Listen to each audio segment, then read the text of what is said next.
có vẻ hơi rất buồn nên lệ an sẽ thông thế mình tìm buổi chỉ lấy sinh nun cả số lại nun thắc lên nó cả này để bây sinh na giống thế cả ta nằm về lâu tu rin cả ngài chi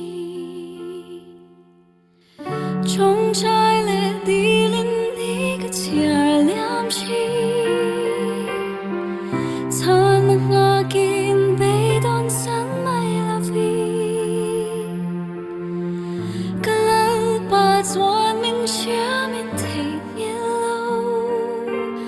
cái đi lâu gió mà xóm nó cái thở ta hey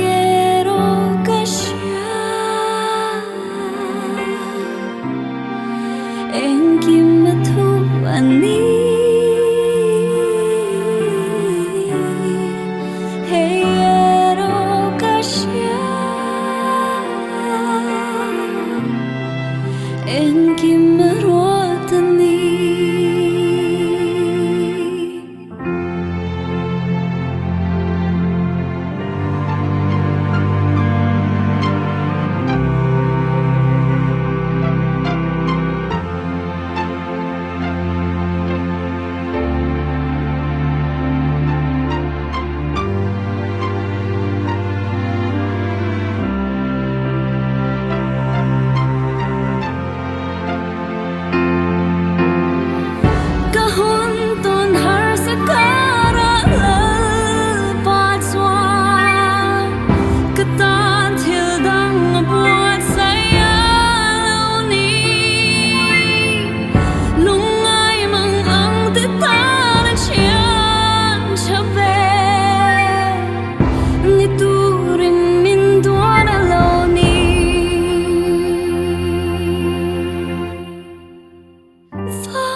Lệ